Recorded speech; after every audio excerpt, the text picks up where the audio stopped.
Hi, it's me again, I'm back. Hanya Allah yang tahu bagaimana perasaan aku sakit. Sakitnya perasaan aku ni.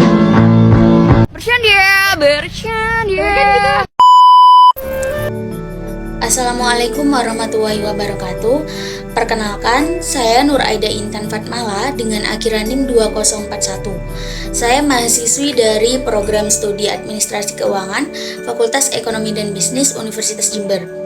Pada kesempatan kali ini, saya akan menjelaskan materi tentang akuntansi pinjaman kort guna memenuhi ujian akhir semester mata kuliah praktek akuntansi perbankan dan syariah yang diampu oleh Bapak Marmono Singgi.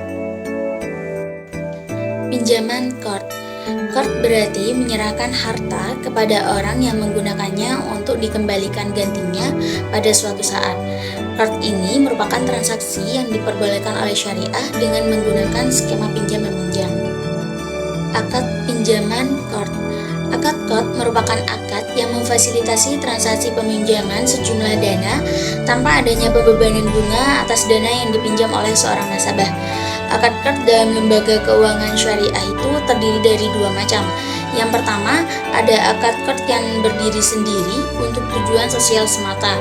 Kemudian yang kedua, itu ada akad kort yang dilakukan sebagai sarana atau kelengkapan bagi transaksi lain yang menggunakan akad-akad muawadah. Selanjutnya ada perlakuan akuntansi pinjaman kort. Yang pertama itu ada pengakuan dan pengukuran. Jadi pinjaman kort yang diterima itu diakui sebesar jumlah dana yang diterima pada saat terjadinya. Kemudian imbalan yang diberikan kepada pemberi pinjaman kort itu diakui sebagai beban operasional. Yang kedua itu ada penyajian, yaitu pinjaman yang diterima yang disajikan sebesar jumlah nominal yang harus diselesaikan. Penjurnalan transaksi pinjaman kort. Bapak Beni yang bekerja di bank syariah meminjam kepada bank syariah tersebut dengan skema kort untuk membayar uang masuk sekolah anaknya di perguruan tinggi. Pinjaman kort ini menggunakan dana intern bank. Informasi terkait akad yang disepakati itu ada jumlah pinjaman sebesar Rp2.450.000 dengan lama pinjaman 3 bulan dan biaya administrasi sebesar Rp20.000. Kemudian ada perhitungan pinjaman kort. Jadi dalam transaksi pinjaman kort ini terdapat beberapa perhitungan yang harus dilakukan oleh bank syariah, yaitu ada perhitungan cicilan per bulan. Cicilan per bulan sama dengan total piutang bersih dibagi jumlah bulan pelunasan, yaitu cicilan per bulan sama dengan sebesar Rp2.450.000 dibagi 3, yaitu sama dengan Rp813.000. Penjurnalan transaksi pinjaman kort yang kedua itu ada perhitungan biaya administrasi. Biaya administrasi yang dibebankan kepada nasabah itu sudah ditentukan oleh bank syariah sebesar Rp20.000. Dipungut bank pada saat akad disepakati bukan dihitung dari persentase besarnya pembiayaan yang dilakukan. Maka total angsuran per bulan itu sebesar Rp813.000. Kemudian yang ketiga itu ada perhitungan beban sewa di bank syariah ditetapkan sebesar Rp4.800 dan dikalikan dengan sejumlah emas yang digunakan sebagai agunan. Dan untuk cicilan per bulan yaitu biaya pokok angsuran per bulan ditambahkan dengan beban sewa yang disepakati. Penjurnalan transaksi pinjaman kort yang keempat itu ada penjurnalan pembiayaan kort. Adapun penjurnalan pembiayaan kort itu adalah sebagai berikut. Pencatatan pada saat penyerahan pembiayaan kort itu oleh nasabah, di debit itu ada pinjaman kort dan di kredit itu ada kas. Kemudian untuk pencatatan pada saat membayar biaya administrasi pembiayaan kort, di debit itu ada kas, di kredit itu ada pendapatan administrasi. Jadi pada saat pendapatan biaya administrasi posisi kas akan bertambah. Baik, selanjutnya di sini ada contoh kasus pinjaman kort, yaitu Bapak Deni yang bekerja di bank syariah itu meminjam kepada bank tersebut dengan skema kort untuk membayar uang masuk sekolah anaknya di perguruan tinggi. Pinjaman kort ini menggunakan dana intern bank. Informasi yang terkait akad yang disepakati itu adalah sebagai berikut. Jenis pinjaman sebesar Rp2.450.000 dengan lama pinjaman yaitu selama 3 bulan.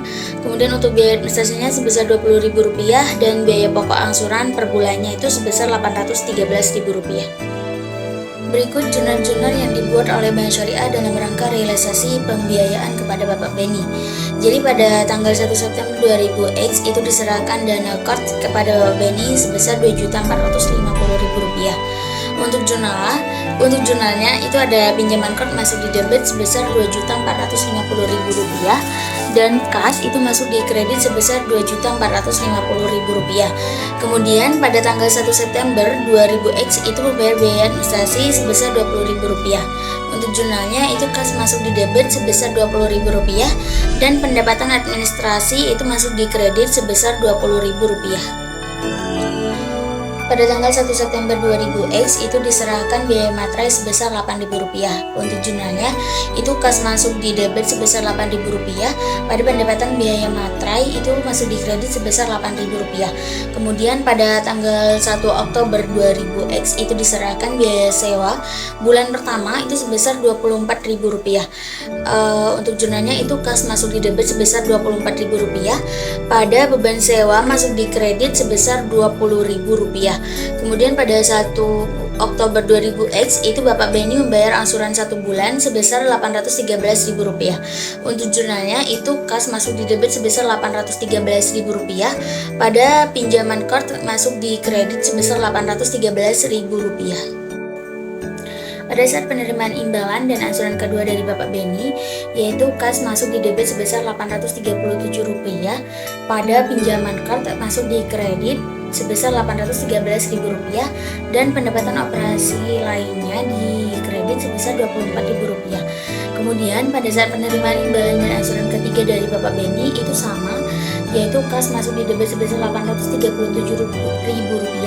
Pada pinjaman kort masuk di kredit sebesar Rp813.000 dan pendapatan operasi lainnya di kredit sebesar Rp24.000. Sekian pemaparan materi dari saya, kurang lebihnya saya mohon maaf dan terima kasih. Wassalamualaikum warahmatullahi wabarakatuh.